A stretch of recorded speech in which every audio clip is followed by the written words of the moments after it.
Ladies and gentlemen, Paul Leslie presents. And now your host, Paul Leslie. Ladies and gentlemen, our special guest is songwriter Archie Jordan. Thank you so much for joining us. Pleasure to be here with you, Paul. Thank you for making the time to join us. Who is Archie Jordan?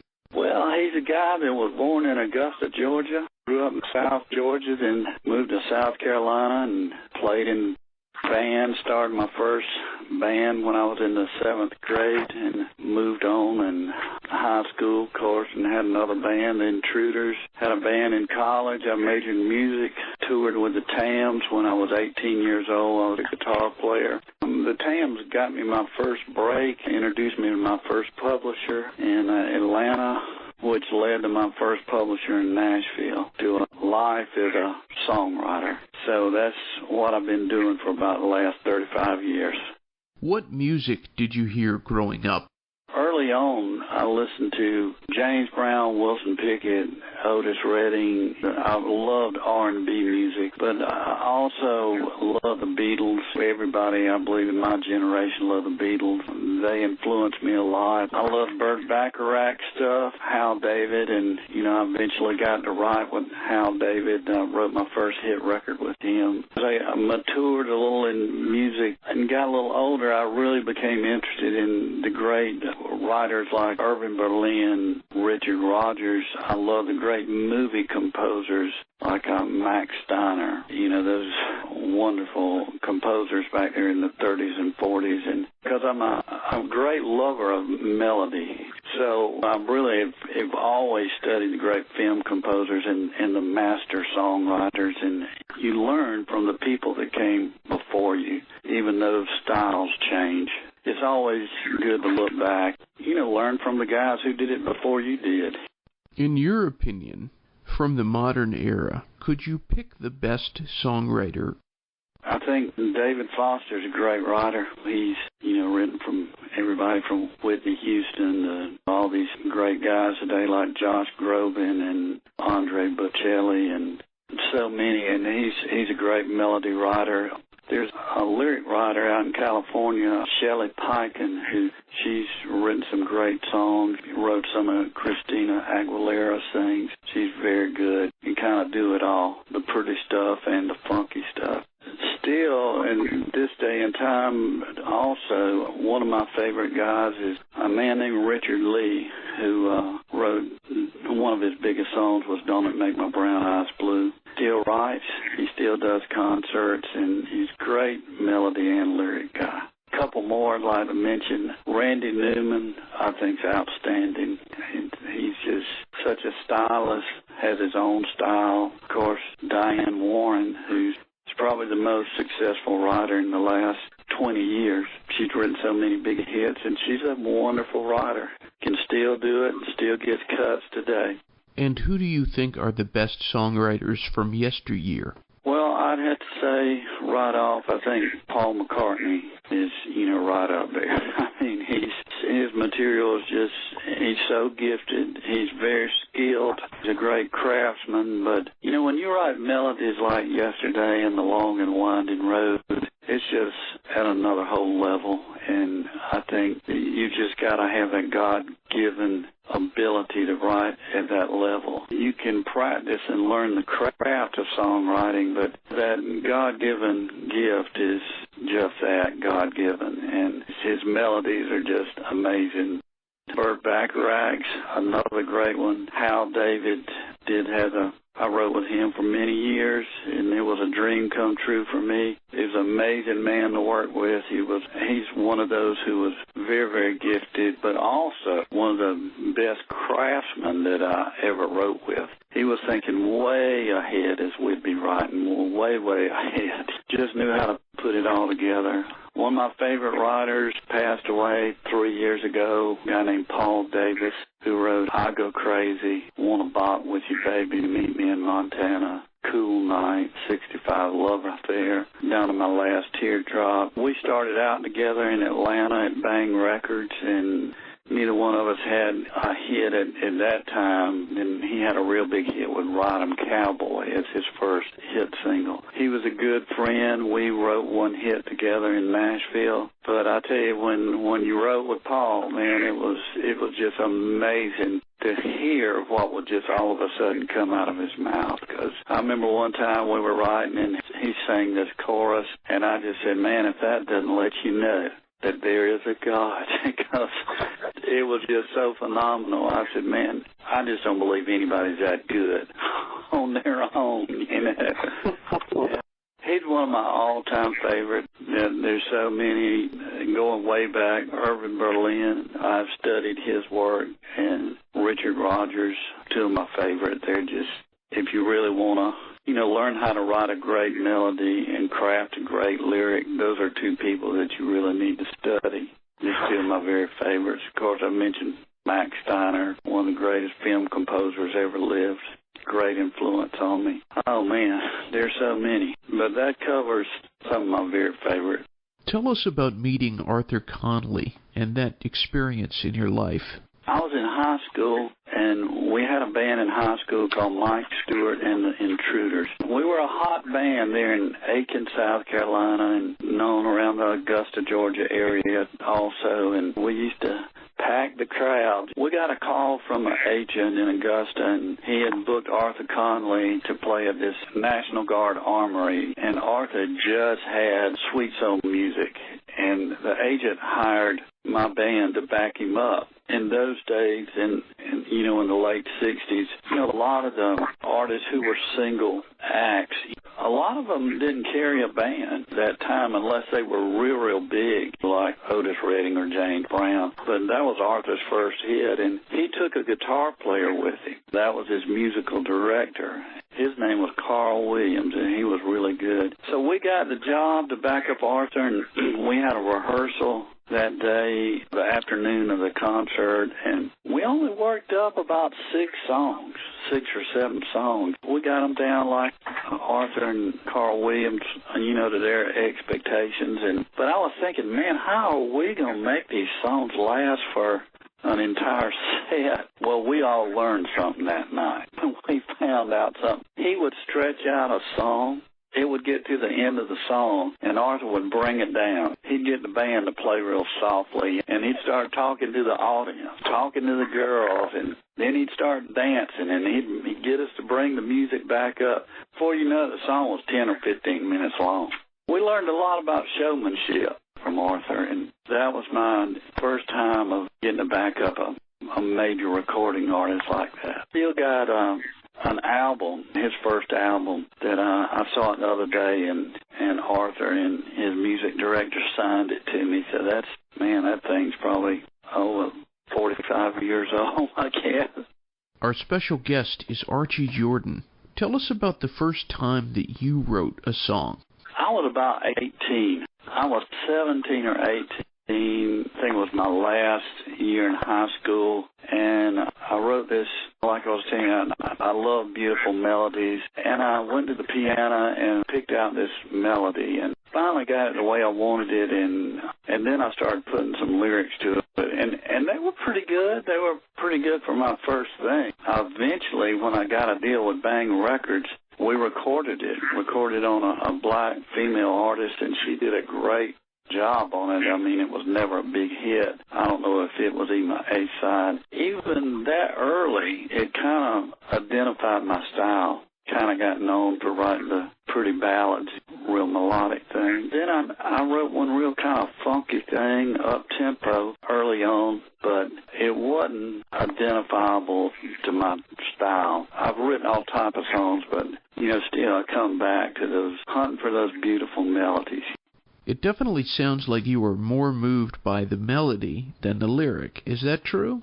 Well, I think, some people are just really born to write lyrics. Some are born to write music. Some do both. I've written both, like What a Difference You Made in My Life. I wrote music and lyrics. Most of the gospel things I've written, I did music and lyrics. But since I was a kid, I was always drawn to the melody. There's something so infectious about a beautiful melody. Most people, they can think of an old song, and they might not be able to sing the lyrics, but they can usually hum the melody. There's something just infectious about a great melody, and I'm very moved by melody. I understand there is a screenplay being written about this experience. One of the people I was most delighted to interview was Charles Pope of the Tams, and you actually went out on the road with the Tams. Right. I'm sure there are a lot of stories. Tell us about touring with the Tams. Man, I tell you, that was one of those times that a life-changing experience, because I was 18 years old. I think it was the summer right after my first year in college. And I was asleep one Saturday morning, and a friend of mine, Bill Balknight from Aiken, he called and woke me up, and he said, "Arch, you need to get down to the Rhythm House." That was a club between Aiken, South Carolina, and Augusta, Georgia, on the number 1 highway, and that old building is still there. And he said, "You need to go down there. They're auditioning lead guitar players for the Tams." And man, I jumped up and I put my Fender Super Reverb amp in the car and my guitar, and I rode down to the Rhythm House and knocked on the bus door. Their Tams bus was out there, and the guy came to the door, and I told him I was there to audition, and his name was Jerome Canny. He was the band leader and bass player. And so we all went inside the club. They had their instruments and amplifiers and all already set up on stage, and all these were veteran musicians. The Tams always had a great band, and they just knew how to pick musicians. And they saw this little skinny 18-year-old white boy walk in, and everybody kind of rolled their eyes. Jerome said, "Well, come on up on the stage and plug in, and let's play a couple songs." And he asked me to play a couple things. And I did, and one of them was a Beatles piece, Let It Be, and then we went through a couple of Tams things, and I knew that stuff backwards and forwards, because I was a big fan of the Tams. It wasn't hard for me, I just loved it. And, Paul, I gotta say that when I was in the car riding to the audition, it wasn't a cocky thing, it just something told me that this was my shot. And I really believed I was gonna get it, and I did. Man, it just led to everything. I toured with them that summer all over the Southeast. We played night after night. We'd be in Virginia one night and Florida the next. Didn't get any sleep. It was just an incredible experience. I'll never forget my parents. When I came home after the audition, I went home and told my mom and dad. They both grew up during the Depression, World War II, when they got married. And I told them that I'd won this audition and I was going to go on the road with the Tams. And they said, "You going to do what?" They didn't know how to take about their son going on the road, at 18 years old. And I finally convinced them, and they knew how much I loved their music. My parents took me to Atlanta, to the lead singer's house, Joe Pope. He lived in Decatur. All the Tams lived around Decatur. We found their house, and the Tams bus was in the yard. There were about 25 people in Joe's yard. I mean, it was all kind of stuff going on. It was a lot of loud talking and music, and it was some kind of scene. And we got out of the car, and my mother was real good at sizing people up right away. And she picked out Charles Pope, one of the Tams, and she said, "Charles, would you look after my son while he's on the road with y'all?" And he said, "Yes, Miss Jordan, I will." And you know what? He did. I mean, he looked after me, and he encouraged me to write songs when he saw I had some ability to do it. But I'll never forget when I got on that bus, and I stepped on that Tams bus, and everybody was on the bus. There were about, like I said, 25 people. They had a 10-piece band, 5 singers, couple ballets, bus driver, sound man. It was a big crew, and, of course, there were a lot of women on the bus. And I walked on that bus, and that door closed, and I saw my parents' 69 Impala drive off. And I looked down the aisle of that bus, and you couldn't hardly see. It was full of smoke. Cigarette smoke, other kind of smoke. They had these little tables in the middle of the aisle where they were thin enough where they would fit in the aisle of the bus with a chair on each end where they played blackjack. They played cards all the time. I was scared to death. I didn't know any of them. I was looking down the aisle trying to find me a seat, and one of the Tams, Al Cottle, was sitting on the front seat, and he saw I was scared to death. And he wanted to put me at ease. He decided to do it with humor. He kind of got everybody's attention. He looked up at me and he said, "Get to the back of the bus, pink booty. This is a black people's bus." And that broke the ice. I mean, everybody just fell out. I died laughing. I mean, man, he just knew what to say. And that name stuck. From then on, they call me Pink Booty. You know, Pink Booty, get your guitar and get on stage, you know. So that's what they call me the whole time. And every now and then, one of them will still call me that, you know. They were great to me, and like I said, they helped me get my first break with Bang Records in Atlanta, and through them I met Clifford Curry, the great soul singer. He introduced me to my first publisher in Nashville, which led to everything, to the first hit record. So that's kind of how all that came about. Our special guest is Archie Jordan. Tell us about the song "It Was Almost Like a Song" that you wrote with the lyricist Hal David. Again, being melody was such a big part of my makeup, you know, the way I wrote. When I signed a deal with Chess Music in Nashville, that was Charlie Pride's company, and Tom Collins was also one of the owners, and he ran the company. He saw that my strength, especially at that time, was in melody. You know, I wasn't real knowledgeable about lyrics. We got talking about different lyricists, and I told him how, well, you know, gosh, I always love Hal Davis stuff. And he said, well, Hal's on the board of directors of ASCAP, and Tom knew the people at ASCAP pretty well. And he said, well, let me see if I can get you an audition with him. And that's how he did it. So I put 4 of my best melodies on tape. They gave me his address, and I mailed the melodies to Hal. And he called me probably a couple weeks later, and he'd written the lyrics to one of them. And we got that cut later on after It Was Almost Like a Song. But then we kept writing a few things. Then I came up with the melody to It Was Almost Like a Song. And I worked on it real hard until I felt I got it right. And as simple as it sounds, I spent a long time selecting those first 5 notes, because that pretty much determined what the rest of the song was going to be, the melody. And I mailed that melody to Hal, and he called me about a week later, and I think I've got that lyric to that melody. He said, and he read it to me, and I thought it was great. He said, but I'm still working on the last verse. He called me back with that a few days later, and I did a little piano demo at my house and what we call a work tape. I took it into my publisher, and he loved it, and he just thought it was great. And we played it for everybody in town, all over Nashville.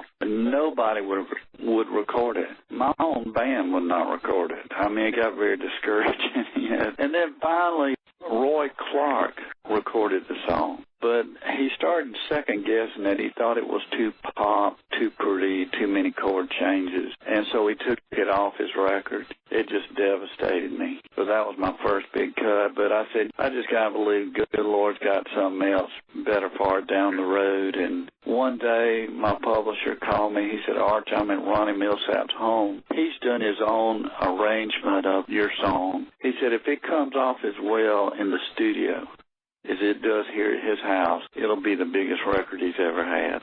And that's pretty much what happened. It was #1 for 3 weeks, got real high on the pop chart, nominated for the Grammys and the CMA Award, Bridges of Madison County, and many, many people covered it. That's how I got to know Hal David, and Hal sure helped my career get jump-started. We wrote many songs together after that. It's kind of like a prayer that you had, that if it had come true earlier, the rewards would not have been as sweet.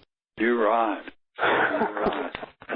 You really are right. It's hard to see that sometimes, because like Roy Clark's record, he cut a really good version, but it would have never been the big hit that Ronnie's was. In fact, after Ronnie's version was a hit, on Roy Clark's next album, he put the song on his album then.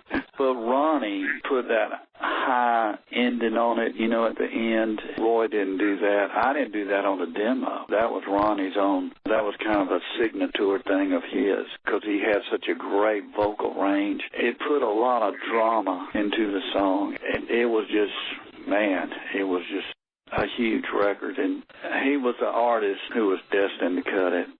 So, it was worth waiting on. What was the inspiration behind the song, What a Difference You Made in My Life, which you wrote? Well, that was one that the good Lord definitely had me at the right place at the right time. My publisher always told me and the other writers on staff, he said, you need to always be looking and listening for hit song ideas. They're all around us. But the professional songwriter pays attention to what's going on. And that was just kind of built in my subconscious from then on. I went to a Bible study once a week in Nashville, and a friend of mine's house named Alan Moore, a great arranger. There were usually about 25 of us in his basement one night a week. And this one particular night, there were about 25 of us again. And this one guy stood up, and I didn't know him at the time. I don't think he just started coming, I believe. But he told this story. He said he came from a prominent family there in Middle Tennessee, Columbia area. He said, their family had a clothing store, line of clothing business. And he got to the point where he had his own store. He was doing real well, making a lot of money, had a beautiful home, wife and daughter, and they were just living the American dream. But he got drinking real bad and doing drugs. Things started to spiral downward, started not coming into work, and started going through all his money, and he lost his job. He went through all his savings. He couldn't make his house payments anymore, lost the home. His wife got fed up. She divorced him, took their daughter, and moved out of state. And this man looked at us. He said, one day I looked around, and I had nothing, and I had nobody. And he said, I finally came to the end of my rope, and I turned my life over to the Lord. And what a difference he's made in my life. And it just hit me like a ton of bricks. Right at that moment, I started writing that song. Music and lyrics at the same time just were coming in my head, even while he was still talking. From that point on, I hardly heard anything else that went on at the Bible study. I just continued writing it, and I continued writing it in my head on the way home. Started working on it, finishing it the next morning. I went in and played it for my publisher. He said, Arch, man, that is a great song. He said, I want to show it to Ronnie. And so he did, and Ronnie loved it. But he asked me to change 2 lines, and I spent longer on those 2 lines than probably I did writing the whole song, all the rest of the song. But I want to tell you, Ronnie was right about it. The 2 lines I changed were so much better than what I had. So I got those right. He recorded it, and first, he recorded it as a country love song, and it was a big hit. It was a #1 record. But as soon as it hit the airwaves, all the gospel artists they just knew that it was written about the Lord. They could tell, and many gospel artists who was recording a lot of gospel things at the time, many people went on to record it, and still to this day, it's the most recorded song that I've ever written. About 3 weeks ago, I think 2 times in 1 week, 2 different artists emailed me from Brazil and told me they were fixing to record the song and wanted my permission. And then my son's a missionary, and he was on his 3rd trip to Brazil a couple months ago. When he got back, he told me, he said, Dad, I was with this one pastor, and we were at his home fixing to eat dinner, and he was cooking dinner for his family and me, and he said he was singing this song, and I asked him, I said, Pastor, what's that song? And he told me in English, because he was singing it in Portuguese, and he told him, and my son said, my dad wrote that song. Josh, my son, said, is that a popular song down here? He said, there's probably not a Christian in Brazil that doesn't know that song. Sure enough, I started to find out that churches down there, they do it. Almost every church in Brazil does that song. And he sent me a video of a church singing it. But I get reports like that, like one from Siberia, a little church in the middle of nowhere, learned it and wanted to sing it for a group of Americans that came. But it just shows me how the Lord uses you when you don't even know He's using you. You know, it's a song just still amazes me how God still uses that song to this very day. Our special guest is songwriter Archie Jordan. Could you pick a favorite song of yours that you wrote? I would have to say that one. I'd have to say What a Difference. Just because of the way it came to me and the number of lives that it's touched, that would have to be my favorite. I've got some that there's one song that I've really not had a record on yet that I think is one of the best melodies I've ever written, but, you know, I hadn't got a record on it yet. When just stacking them all up, What a Difference would still have to be my favorite. Tell us about the song It's All I Can Do. Okay, so that's another pretty one there, too. I am crazy about Richard Lees, I mentioned earlier, who's one of my favorite of all-time songwriters. He's been nominated for he's a Grammy Award winner in the Nashville Songwriters Hall of Fame. We do a few concerts together each year. We've written a lot of things together. Well, we were on my porch in Franklin, Tennessee. I had this old 150-year-old country Victorian home and on 17 acres, and we were writing and trying to come up with something, and we came up with this idea, It's All I Can Do. And we worked on it, and then we went. I had a studio behind the house, and we went in there and worked on it, and we finally got it like we wanted. And Richard he has a beautiful voice, and he's a great melody writer himself. And we finally got it. We felt like in the shape that we needed it in, and we really felt like Ann Murray ought to record the song. And we took it to Capitol Records and played it for somebody there, and they didn't agree with us. They said, no, we don't think that's for Ann. We were still persistent, and we finally found this one guy at Capitol. His name was Lynn Schultz, and we played it for Lynn. He said, I think you guys are right. He said, I'm going to send it to Ann Murray's home in Canada. And so he sent our demo to her. And she called him back, and she said, I love it. I want to cut it. So Jimmy and Norman cut the song on her and took it in the top 10. And that was a time in her career. She'd cooled off a little bit. You Needed Me was a few years back. But, man, to get in the top 10 is a great honor. And then Ronnie Milsap, he cut it after she cut it, after Ann cut it, and Ronnie was trying to get it out before she did. The timing of it just worked out that Ann got it out first, and she did have a great version. The song that you wrote, Turn That Radio On, did you write that with Ronnie Milsap in mind?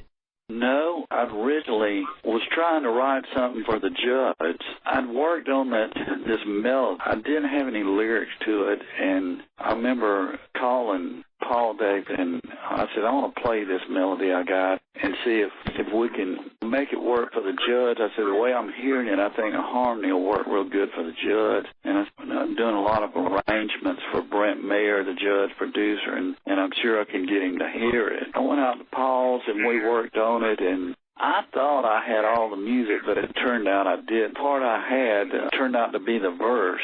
And then Paul came up with a melody to a chorus, and he already had the lyrics on the chorus. So we put them together. What music I had served as a verse, and his music served as a chorus. But he originally had it, though.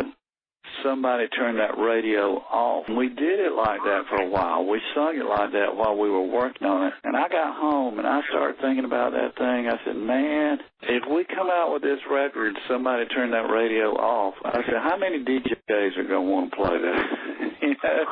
So I talked to Paul about it. I said, man, I think we need to change it to somebody turn that radio on and build a story around that. Paul, he said, I don't know. He said, you just kind of worried about them not playing it. I said, well, yeah, I am. Yeah. So we tossed it around. He said, yeah, let's try it like that. And so we went and turned that radio on, wrote the story around that, and he wrote most of the lyrics, probably about 90% of them at least. But I think I contributed the one word that was very important. We might not have ever got the song played on the radio if we'd have turned that radio off. But it was was really Ronnie's last big hit. Went to number 3 on the charts. Ronnie did a great job of it. They actually used our track for the record, the track that Paul and I cut. But that's kind of how that one happened. In addition to songwriting, you've also worked as a producer, so I have to ask about working with the great B.J. Thomas. Oh, man, that was one of the thrills of my life. Just like working with Hal David, if I could have ever picked a lyricist I wanted to work with, it'd been Hal David. And it was a dream come true.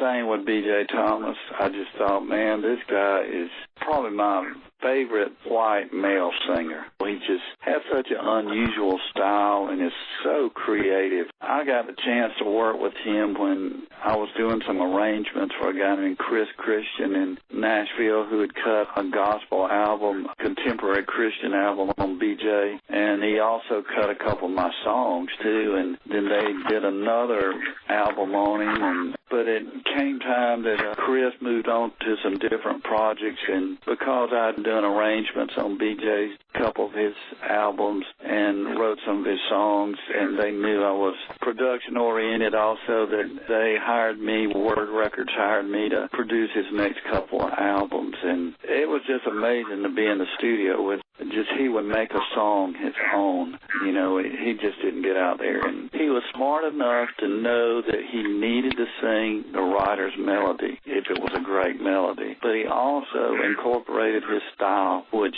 set him apart from most singers. And we're still good friends to this day. Back in 2010, I cut a new Christmas song on him that I wrote, and we don't have it out yet, but maybe it'll be this Christmas. We're still good friends, and we talk every now and then. What is the best thing about being Archie Jordan? Oh, man. I think one of the best things is I'm married to just a great girl.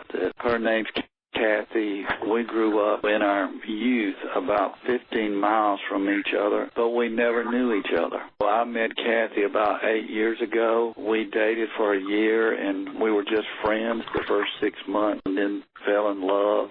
But she's the most selfless person I've ever met. I'm just crazy about her, and she's just one of those people who has helped me so in my life, and that's one of the best things I can think of about being Archie Jordan. Plus, I have a son that I'm very proud of. I was married before Kathy and Josh's mom for 28 years, and Josh is 30 now, and he's just a wonderful young man. He went through his times in high school and through the drug scene, and he got all over that and been clean for at least about 10 years, and he's associate pastor at his church, and he's a missionary, and those are two of the best things about being Archie Jordan. And also, I just thank the Lord that I know the Lord, and I'm a Christian, and I thank the Lord that He has let me be able to do music for a livelihood, and I'm so grateful to be able to do something that I like doing, and so that kind of sums it up. My last question. For anyone who hears this broadcast, what would you, Archie Jordan, like to say to the listeners? I say this day and time, everybody kind of knows that our world is so topsy-turvy. All the trouble in the Middle East, our economy is kind of gloomy looking, but regardless of whether it is or not, the most important thing is to know where you go and when you leave this world. I was fortunate enough to find that out in college when I turned my life over to the Lord and became a Christian. I remember when I moved to Nashville as a beginning songwriter, and I moved there. I didn't have any money, and I remember reading this verse in the Bible in Proverbs. It said, "Dedicate your work to the Lord, and it will become a success." And I just said, well, you know what? I'm gonna do that. And I prayed. I said, Lord, just everything I write, whether it's gospel or country or pop, I just dedicate to you and ask that you will bless it. And He did. I became very successful, and I thank the Lord for Him blessing me. My life hadn't been perfect. I was ill for 13 years with incurable disease. I had an operation that totally cured me. I've been cured since 1995, but it took its toll. It pretty much took all my wealth away from me and hurt my career. The Lord showed me through it all that if you belong to Him, He still got it all in control, and He still looks after us and takes care of us no matter where we're at in our life, whether we're on the mountaintop or down in the valley. He still looks after us. So the most important thing is get that straight in your life. A good friend of mine, when I came down to Georgia, he asked me this question. He said, well, now that you're not in Nashville, music mecca, you're down here in South Georgia, living out here in the country. He said, what's your business plan? I said, business plan? Man, I just lost everything. I said, I'll have to get back to you on that. And I came back to him, and this is one thing I'd like to leave with people out there. I told this friend of mine, I said, well, I thought about what you said, and I did some reading in the scriptures and some soul searching and praying, and this verse is my business plan. It says, seek ye first the kingdom of God, and all these things will be added unto you. And that's still my business plan, because I just don't think I'm smart enough to figure it all out this day and time. I trust that the Lord will show me every step to take, which He will and which He has done. So that's kind of it, Pa. Ladies and gentlemen, songwriter Archie Jordan. Mr. Jordan, it's been a great pleasure. Thank you, buddy. You're a great interviewer, and like I told you, I enjoyed one of those interviews you did with Don McLean. It was so fabulous. You got a talent at doing it. I appreciate you letting me share my story with the listeners out there. It's been a pleasure. Same here, buddy.